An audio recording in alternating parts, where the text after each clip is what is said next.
তাহলে এই নাফরমান, তোর আব্বা, তোরই চাচা, আমি আল্লাহ আছি আমার সামনে, তোরা যারা আছো চারদিকে, তোরা তোদের এই রুহু আপনজনের ফিরাইয়া দে। আমি বললাম আমি নিয়ে যাব, এখন তোরা রাইখা দে, দে রাখ, তোর বাপেরে তুই রাখ, আমি আল্লাহ নেব এখন। দেখি তোর দাদারে তুই রাখ। সম্ভব? কথা বলে না সম্ভব? বলো না নওজোয়ান, সম্ভব? আল্লাহ তো চ্যালেঞ্জ করছে, তারজিউনাহা, ফিরাই দে, তোর বাপের রুহু তুই ফিরাই দে।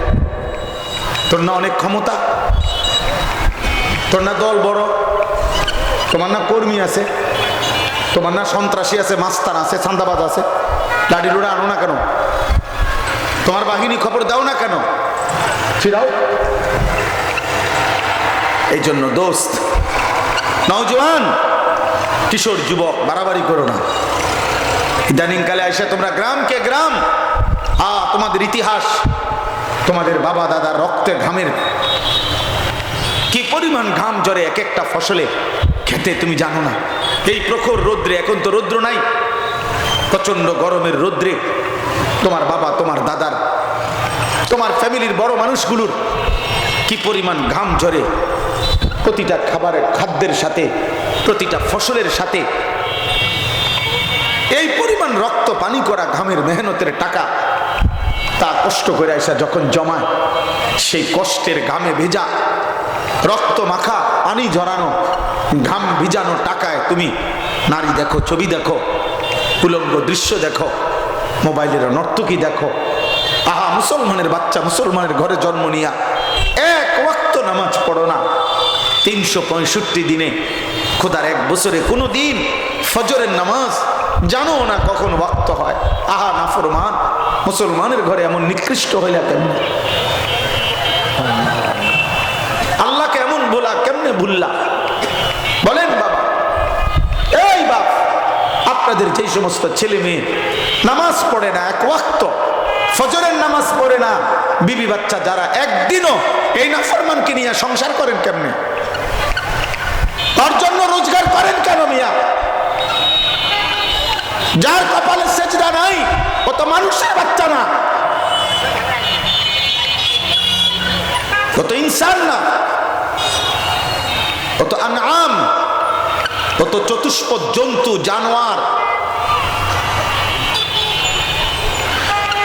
রবের গোলামি যে করে না, আল্লাহর গোলামি যে করে না, ও মানুষ কিসের আবার? ও তো জানোয়ার, ও তো আনআম।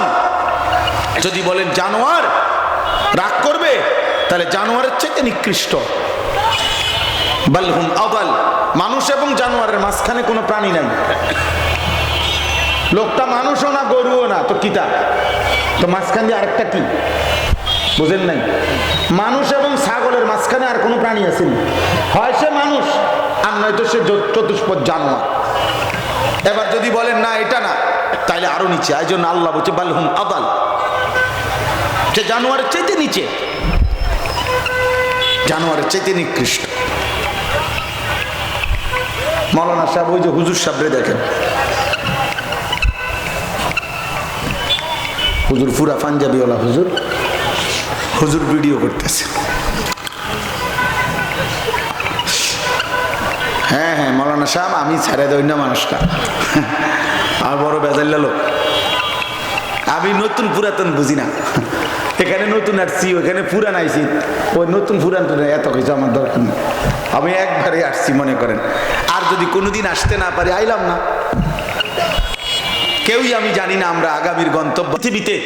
পৃথিবীর কোথাও মুসলমান চিরতরে নিশ্চিহ্ন হয়ে গেছে, মুসলমানের আর নাম নাই, ছিটা ফুটাও নাই, মুসলমানের একটা লোকের অস্তিত্ব নাই। আল্লাহর জমিনে এমন কোন জমিন এখনো পৃথিবীতে নাই। ইসলাম সূর্যের মতো, সূর্য কোনো একদিকে যদিও ডুবে, আরেক দিকে উঠে। এজন্য পৃথিবীর কোথাও কখনো কোনো আল্লাহর কুদরত এটা, মুসলমান যদি কোথাও নির্যাতিত হয়, অন্য জায়গায় ইসলামের বিজয় ওড়ে। এজন্য গাজা এবং ফিলিস্তিনে যদিও মুসলমান নির্যাতিত, আফগানে ইসলামের পতাকা উন্নত। ইসলাম চূড়ান্ত হারে না। ইসলাম চূড়ান্ত ডোবে না। আল ইসলাম ইয়ালু ওয়ালা ইউলা আলাইহি, নবীজি বলছে ইসলাম বিজয়ী থাকবে, আগামী দিনও ইসলাম বিজয়ী হবে, আল্লাহর দ্বীন টিকবে। কোন ভণ্ড বেঈমান, এই কাদিয়ানি বেঈমান এরাও থাকবে না, কোন বেঈমানি থাকবে না। ইসলামের বিজয়ী হবে, কোরআনের বিজয়ী হবে। আজ চারিদিকে আমি সব জানি, আমি আপনাদের